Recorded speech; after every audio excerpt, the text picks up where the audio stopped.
Hey there, a special shout out to all of you who've been supporting this podcast by buying us a cup of coffee this season. We've been drinking them. They've been amazing. Thank you. We also appreciate that you're reading our Roast West Coast, Coffee Smarter Pro, and Coffee People podcast newsletters, and just listening to the show. We really couldn't do this without you or without your support. Thank you. If you want to support the show, help us keep our energy up, please click the Buy Us a Cup of Coffee link in this podcast's show notes. We appreciate you.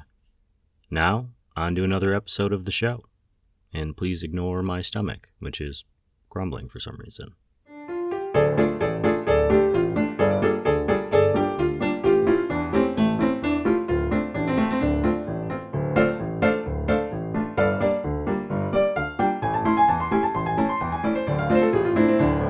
Hey, good morning, everyone. Welcome to Season 11, Episode 4 of the Coffee People Podcast, which is part of the Roast West Coast Coffee Network and presented by Roadstar Coffee Packaging. You can find them online at roadstar.com. Play around with their quote tool. It's pretty fun.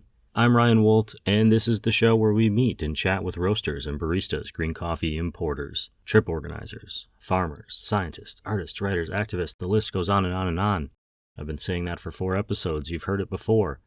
You know what we do here. We talk to people.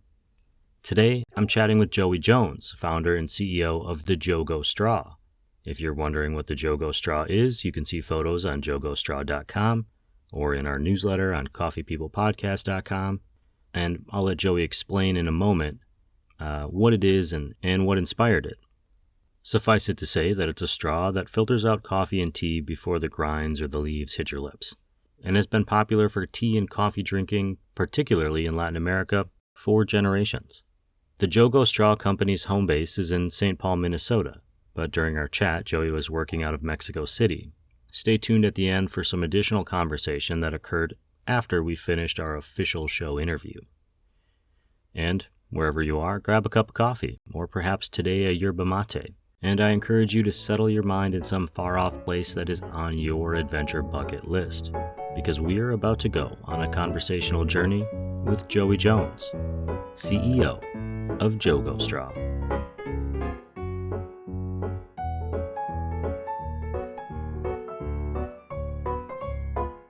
Hey guys, my name is Joey Jones. I'm the CEO and co-founder of JoGo Straw, and I'm from St. Paul, Minnesota. Stoked to be here today. Thanks for having me, Ryan. I'm going to ask you a bunch of questions about you, but I think it's important for everyone right at the top to know, what is the JoGo Straw? And is the name literally from Joey Goes? That's what I was guessing.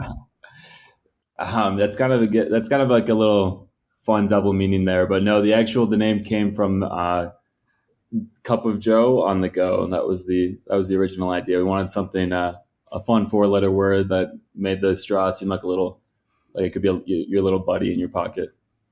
Awesome. Well, what is, we say straw, but what is it for anyone listening? Yeah, so the JoGo Straw is I call it a coffee and tea brewing straw. It's a patented stainless steel straw with a micron mesh filter here on the bottom that's removable, so it's super easy to clean. And it's also got a BPA-free silicone tip at the top for heat control. And essentially what this lets you do is put your favorite ground coffee or your loose leaf tea right in your mug with hot water. Let it brew for 5 minutes like you would with a regular French press. And then when you pull from the straw, it actually filters out all of that coffee right in your mug. So it's an immersion brewing method. And you get a very rich, nice, like French press style coffee, but with a lot of that convenience and ease of instant coffee. Gotcha. So why would you use this instead of, say, a French press? I used to work as a wilderness guide, and I also just traveled a lot, and I had tried every type of coffee maker with me. I had tried French presses, which were often for me, they're just like bulky. I also hated cleaning them. There was instant coffee, and which often didn't taste very good or be expensive, and also just wasteful and carrying around that extra trash. And pour overs were just a little time consuming for me on trail. Same with like coffee presses and then there's of course like other single serve brewing methods at home, like K cups and all of that, which are not only expensive, but often don't get like that flavor profile that you want. And they're also just extremely wasteful. I think enough K-cups are used every year to circle the globe, I think like 13 times, and all of those, which end up then in landfills and are just terrible for the environment. And I also was doing cowboy coffee at the time, which you need a whole, which cowboy coffee is, you got a pot of hot water and you just put your coffee grounds right in your pot of hot water, let that brew and let the grounds sink to the bottom. And then you just start scooping out the coffee and then you often get grounds and stuff in your mouth. We actually had a trick on trail that we would do is we'd swing the pot in a circle like a cowboy, with our arms extended to let the ground, like try and force the grounds to the bottom of the pot. There's like a cold water trick that you can do too, but that's obviously not ideal. There were definitely a few injuries. In summary, a lot of other coffee brewing methods for me were just either bulky, time consuming, hard to clean, or just didn't taste very good, or they'd be bad for the environment.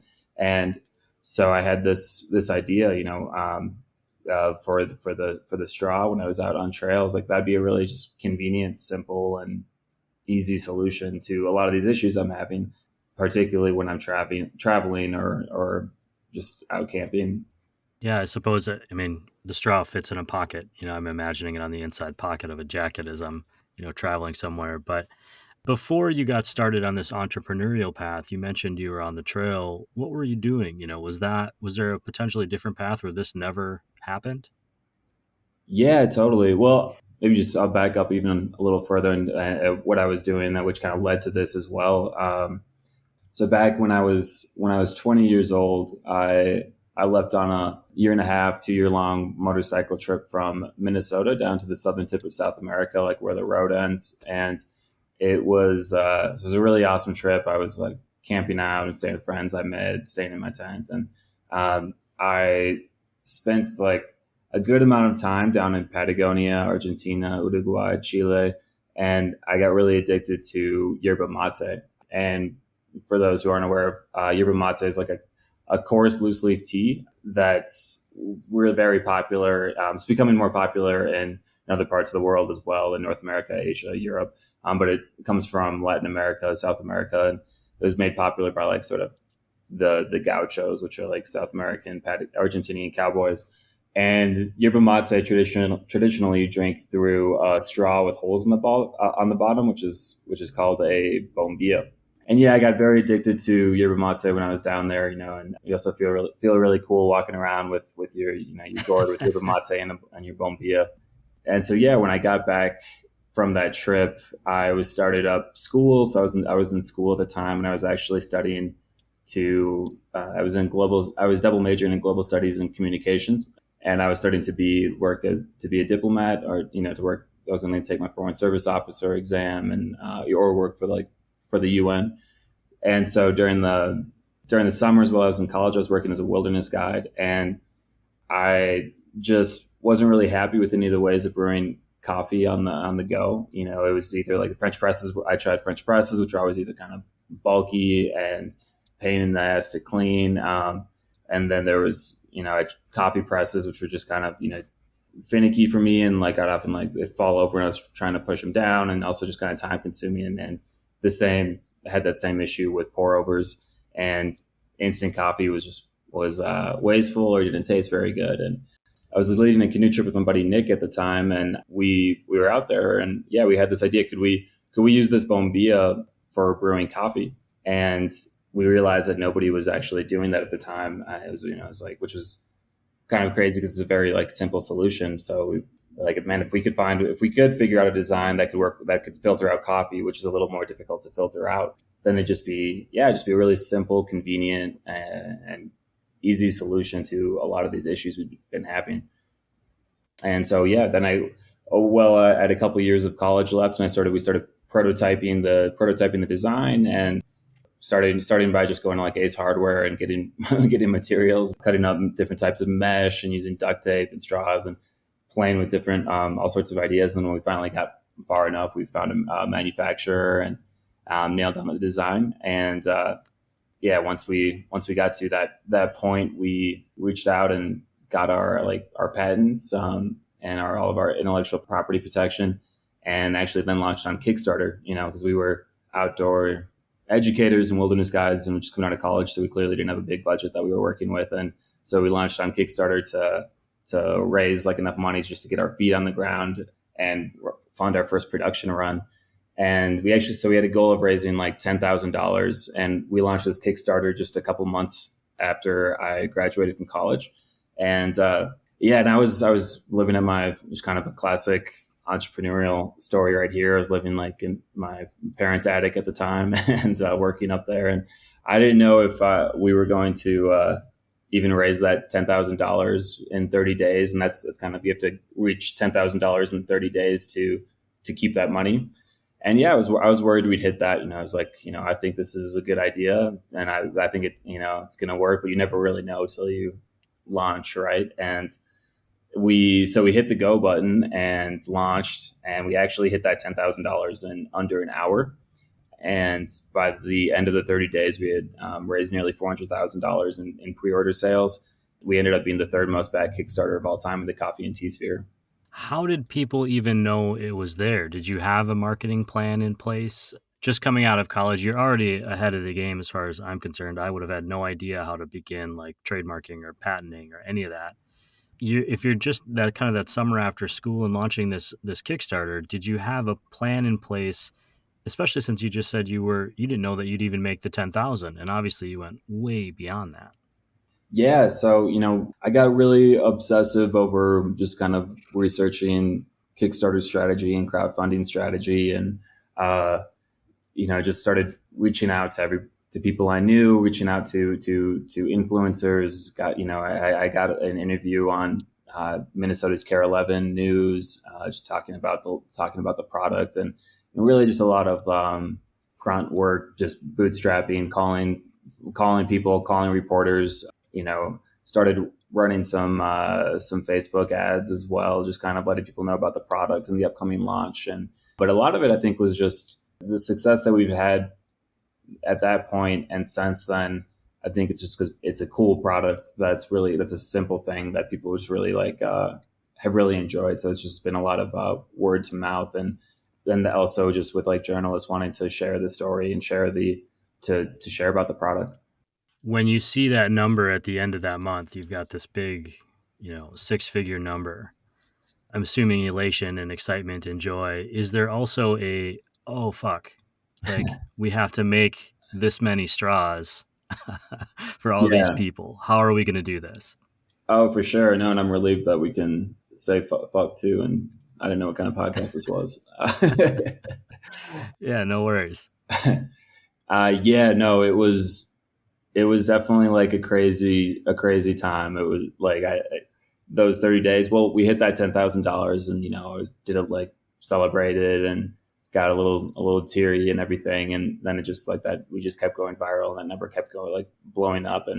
But then at the end of those, it was exhilarating 30 days, but also like I don't think I really I feel like I didn't sleep that whole month. I was also ready for that campaign to end. And yeah, at the end, it was like, oh shit, now we've got, over 20,000 units to send out to over 80 countries. And it's also happened to be COVID. And then there was all of the supply chains issues that were going on during COVID and lockdowns. And there was like a typhoon in Southeast Asia. And, there was that canal that was blocked up. And so a lot of things were happened to be going on. And also, we wanted to get everything out to our backers on time on Kickstarter and Indiegogo, and so yeah, it was definitely stressful. But we had a good team, and we were able to pull it off and get pretty much all of the orders out in time that next fall. A few of them ended up getting out about a month late, which is people understand it's on crowdfunding. It's pretty much impossible to, when something blows up like that, it's pretty much impossible to really have like those dates nailed down, especially when you're dealing with typhoons and pandemics and Yeah, it wasn't an easy time for manufacturing. We're still coming out of that. tigers and bears. Oh my, yeah. Since then, how has the original straw changed, if at all? Yeah, so we did have some features that we kept like updating, like during the campaign, like right up until like the final production. So we've got some cool features here, such as like one of the later additions was that we extended the straw down to just like the bottom of the filter, just a couple millimeters from the bottom of the filter. And what that allows you to do is when you get down to those final drips, you get like you can get every last, it pulls from the bottom. So you get every last drop of your coffee without having to like tilt your mug or anything like that, which could just be slightly inconvenient. We designed the BPA free tip so that it actually extends past the end of the straw. So you can pinch it closed with your teeth and control the flow of, which lets you like control the flow of liquid as it's coming out. So yeah, you have heat regulation there, and you can test the temperature and take a huge sip on when you're for that first sip. Nothing worse than forgetting how hot your coffee is. I think it's a really interesting concept. I've never drank hot coffee out of a straw. This is obviously a unique experience. I see you're doing it right there. The Kickstarter audience and the startup audience is not necessarily the same as what you would call specialty coffee audience, but that doesn't necessarily matter because this product is for everyone, anyone who drinks coffee or anything really that needs to be filtered. I saw your booth at the Specialty Coffee Expo. What has the response been kind of from the coffee industry people, from the coffee industry world? Yeah, no, that's a great question. So when I was designing the product and when we first launched, I sort of had especially just with my background, we had the outdoors in mind, people who were going out on adventures, who were overlanding, who were backpacking, or climbing mountains.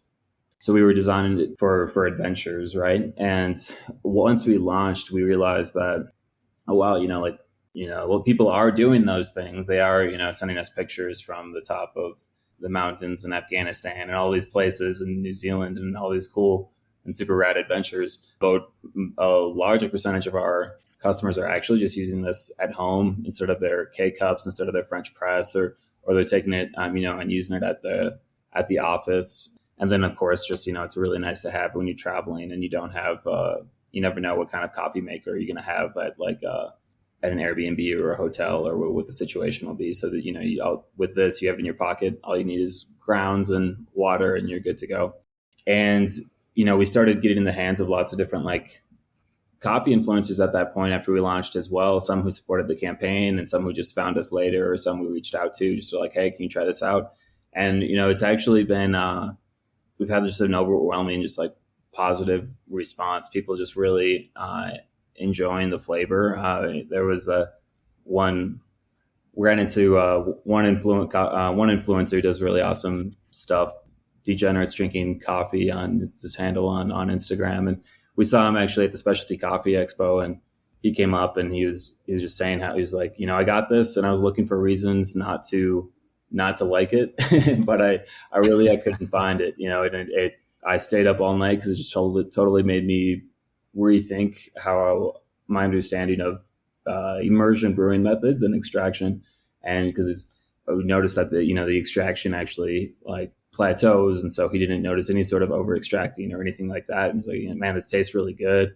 I sent a bunch to my buddies who are in the military. I gave them one of these. I gave them a coffee press and a French press, and I asked them after a few weeks which one they were using, and they said they only ever picked up the JoGo straw. And so that was pretty cool, and it was actually a lot of these reviews that we had just from these coffee influencers and stuff. There were another few out there. Dan McLaughlin, I hope I'm pronouncing his last name right. His handle is Soft Porn, Soft Pourn, pretty clever name. Caitlin McCampbell, and various others. There's just a really positive response, and people getting really just gadgety about it and running all sorts of experiments around it and getting really excited about it. And that's actually what prompted me to think, that we should go to the Specialty Coffee Expo. But yeah, no, it went great. People, a lot of really positive, everyone was just very excited about it. It's just, it's a really cool community, just the international sort of, it's a huge community. At the same time, it feels like a small community as well. And everyone's just very much so. Yeah. You go to your second convention and you'll run into people you met at the first one, and you're like, how is that possible? There's 15,000 people here. Right. Since you've launched, there's also been kind of the rise of what I would say the single serving coffee. I think the appeal for what you're kind of pitching as an appeal, besides convenience, is also sustainability. So how is that something that you do you find that you have to compete against single servings or K cups, or especially single serving like tea bag style are being pitched as like the camping coffee now, right? Or the Mhm. pour over drip kit. Do you see that as a competitor, or do you say no, we're our own thing and this is how we're gonna hit the marketplace? Yeah, no, I mean, I see this kind of as its own thing. A great benefit about the JoGo straw in comparison to tea bags and K cups, mainly more so, is that you don't use it's a zero waste method. You don't need paper filters. You don't need the tea bags. You don't need the plastic of the K cups or the coffee pods. And it's all you really need is your grounds and your hot water. So I see it kind of as its own thing in comparison to those. What you were saying earlier also about just drinking out of a straw. It's a new idea for a lot of people, especially here in the United States, with people who might not be familiar with like bombillas or the idea of drinking hot liquid out of a straw and different ways that it's been done for hundreds of years in different parts of the world. But it's seen a lot of like our customer reviews come in. It's been pretty cool. Like, like people saying like, oh, I never imagined drinking coffee out of a straw, but now that I've done it, it's like, this is awesome. I'm not going back, I can see it having a similar impact as like actual coffee cupping, where you're slurping actively coffee, and with the straw, you can kind of control where it's going and how it's spreading throughout your mouth. But I still have to try it, which I will. You mentioned right away at the beginning that you had taken this motorcycle trip from St. Paul down to the tip of South America. That is a big trip for anyone, much less somebody in their late teens, early 20s. What motivated that trip, and why was that something that felt like it was important for you to do? I mean, a trip like that isn't achieved without something driving you, right? Yeah, no, that's a great question. I spent a lot of time in Latin America when I was growing up. My family was fortunate to have parents that really like to travel and would take us on some pretty rad trips.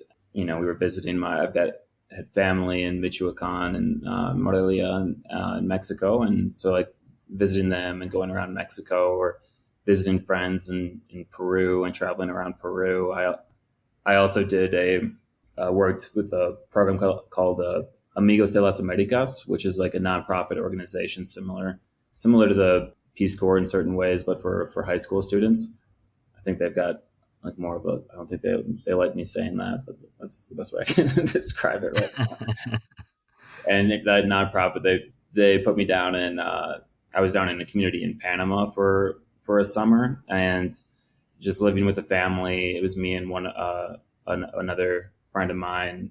Well, I met him there, but he was from Boston, and it was just the two of us in this community up in the mountains of Coke Lake, kind of in the jungle, and we were just living there for the summer. We worked on projects in the community and started the first all women's soccer team, and we're teaching in the elementary schools, and it just became like a really special place to me. And I was 17 at the time, and just had a really amazing time. And everyone in that community started to feel like my family. And I had been reading, I was at like a transformative period in my life, and I'd been reading, Jack Kerouac, On the Road, uh, Jack London, Motorcycle Diaries. I also had grown up camping, and I was like, man, it'd be really rad. Like this place becomes so special to me. It'd be really rad if I could, see instead of jumping into a plane and going into being sealed off from the environment in this capsule and suddenly landing down here. It'd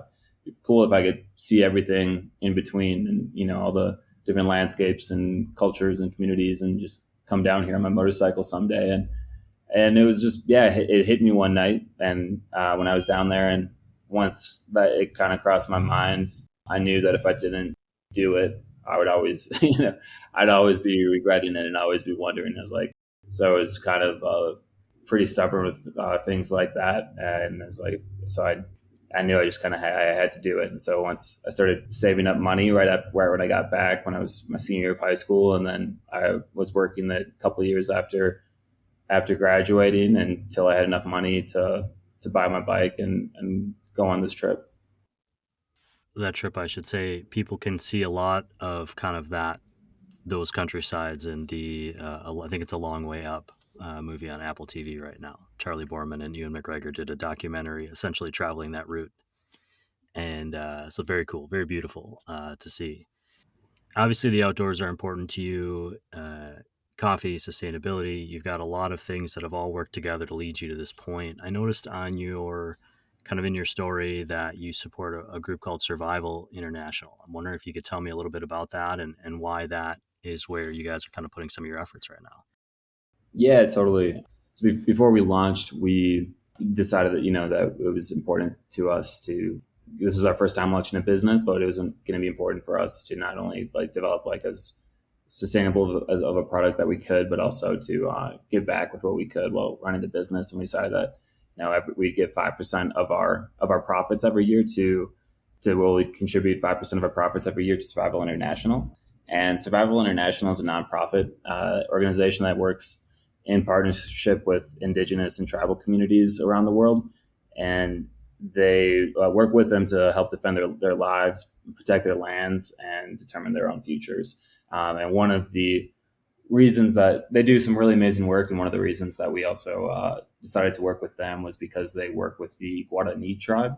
And the Guarani, who come from parts of our northern Argentina and Brazil and then in like Paraguay and just that region of South America. The Guarani tribe, a lot of people don't know this, but they invented the first versions of the bombilla, which they constructed out of tequila plant, which I guess you could say is similar to bamboo, and it would have holes on the bottom, and that would filter out the yerba in their mugs. And then when the Europeans came and they started to design them out of different types of out of metals down in Latin America, and creating what's the modern depiction of the bombilla as it's known today. And so it was important to us, just to help share that story, tell that story of the original inspiration for the bombilla and where the bombilla comes from, and to do what we can to also give back to that nation.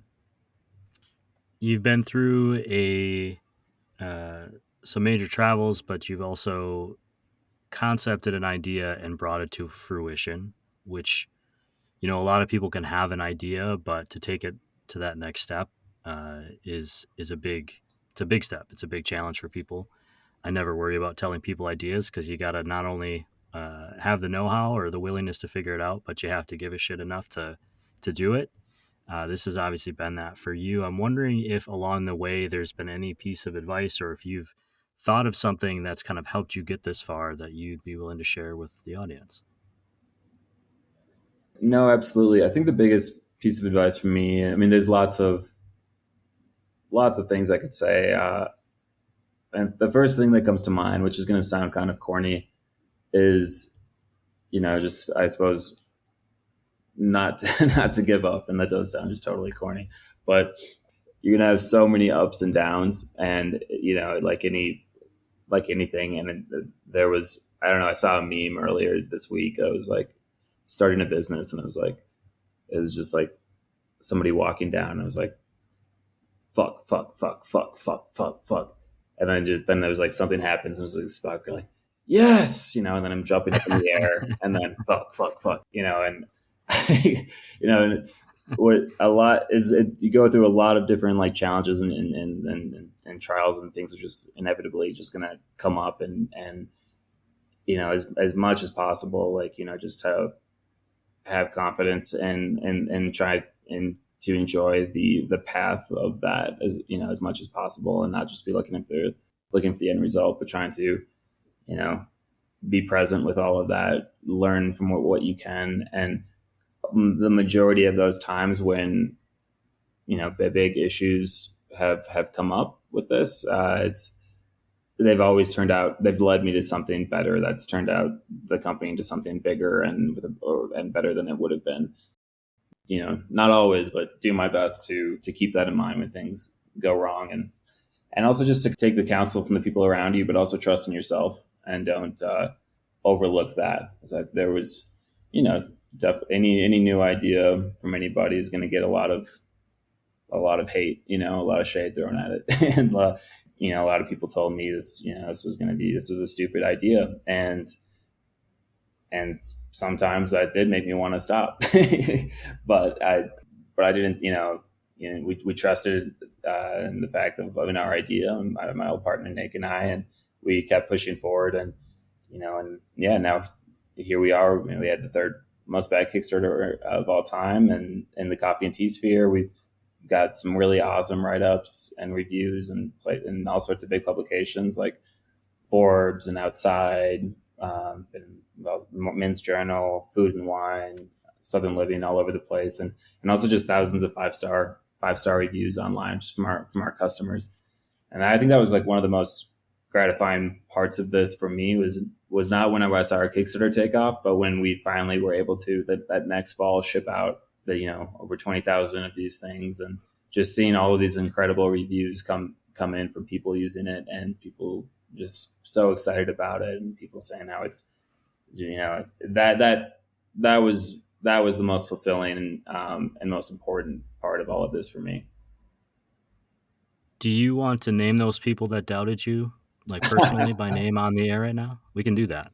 I've got time. Anything else that we didn't cover that people should know about you or about JoGo, where it's going? Yeah, totally. I've been focusing on working on just the JoGo straw up until now, but we've got some cool products, some great partnerships, and some really cool products that are on their way that I'm hoping to launch next spring.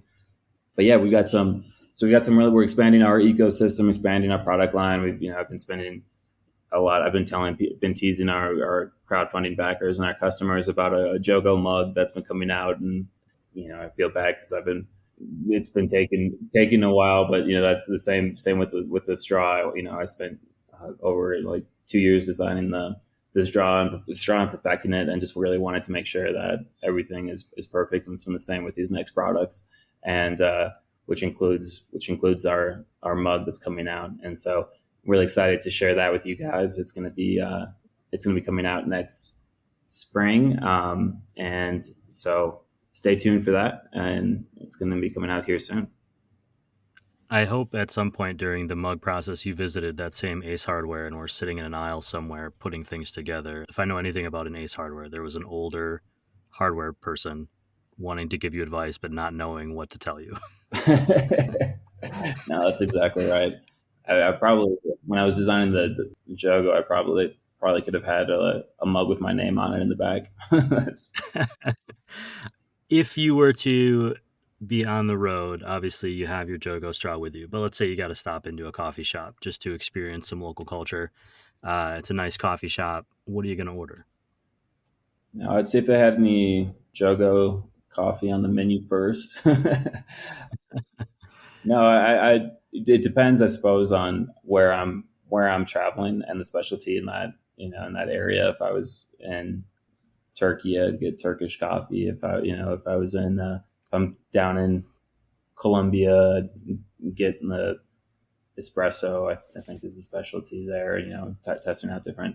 But yeah, I suppose it depends on where. But I definitely am a fan of going to cool coffee shops when I'm traveling, spending time and having that orientate me just on the community and the culture there. Joey, I really appreciate your time. I know you're down there in Mexico City. It's pretty amazing that we can have a chat about this product across borders and across the world. Thank you for spending some time with us. I really appreciate it. No, I was really stoked to be here, and thanks so much for having me, Ryan. And yeah. You were saying there was a couple of things that we missed. What are those things? Yeah, I was just gonna say, so JoGo's also, it's a great benefit of it is that it's also super easy to clean. The filter's removable, so you can just give it and the tip comes off very easily, so you can give it a rinse in the sink with just some warm water and soap. Or if you're at home, you can just you just pop it right in the dishwasher and that'll clean everything out really well. It's also multi-purpose. So if you're a loose leaf tea drinker, it works great with loose leaf tea. And it's nice thing about it too is that it works great with cold brew. It's probably like the easiest way I found to make cold, like a single serve cold brew. Just put your grounds and room temperature water in your mug, let it sit overnight, and the next day all you have to do is sip out of the straw, and you've got some really nice, refreshing cold brew. And an added bonus about drinking coffee or tea through a straw is that it actually helps reduce teeth stains and it's better for oral hygiene.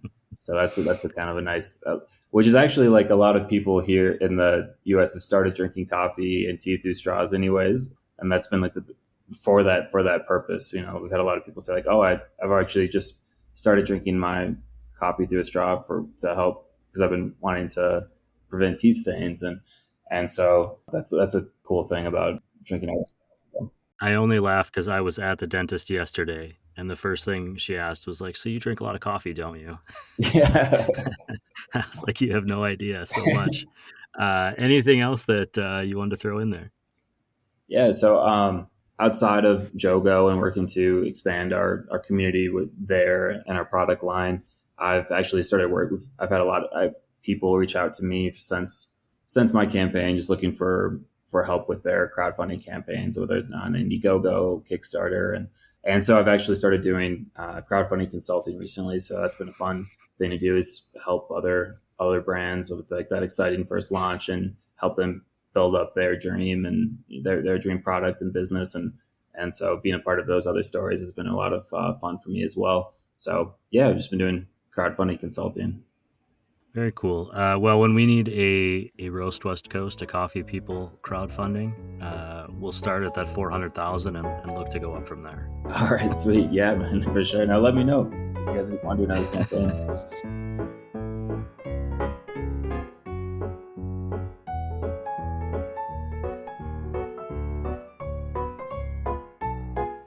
Okay, some key takeaways from the podcast.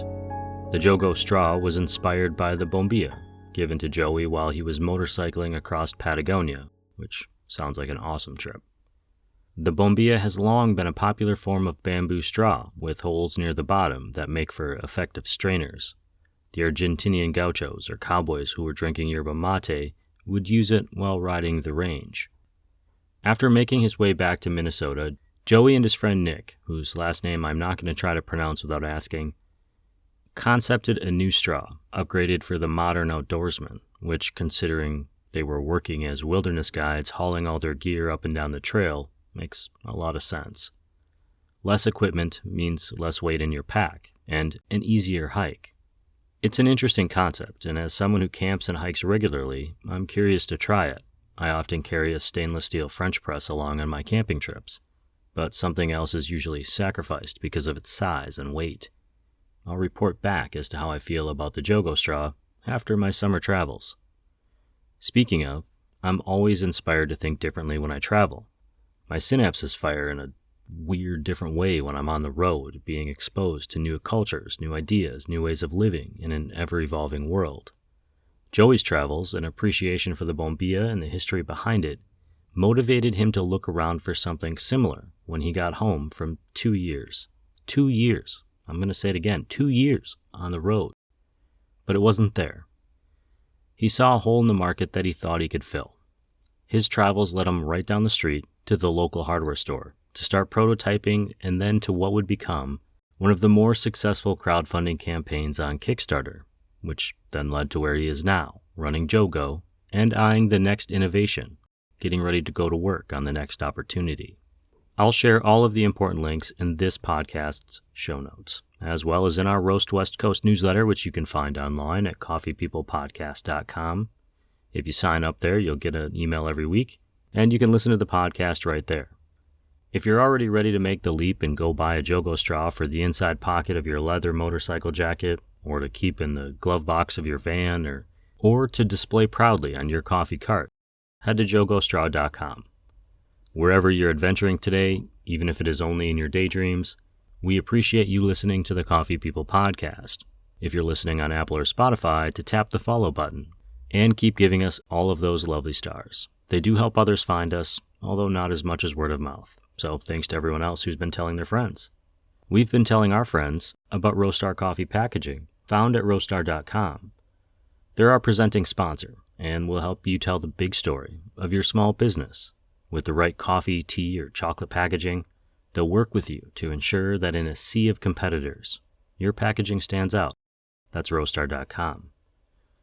We're also supported by some great coffee industry partners. Our longtime legacy partners include Zumbar Coffee and Tea, Steady State Roasting, Coffee Cycle Roasting, Maria Coffee, and Cape Horn Green Coffee Importers.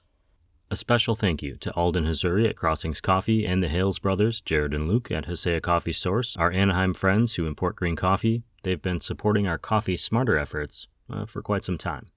Our full city partners include Ignite Coffee Company, Ascend Coffee Roasters, Civets Roasting Machines, Me and My Uncle Coffee, Craft 42 Roasters, and Cozy Canine Coffee.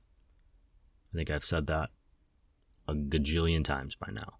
They're great companies, and I'm proud to support them and encourage you to follow them and give them a try. Thank you for listening, for sharing this podcast, asking us questions, being coffee curious, and generally being excited about the content we're putting out. This show, the Coffee People Podcast, is part of the Roast West Coast Coffee Network. And this episode has been written, produced, researched, and recorded by me, Ryan Woldt. I hope this episode has found you happy, healthy, and with at least a thread of sanity left, enabling you to make it through the day. Always tip your baristas, and be sure to drink good coffee.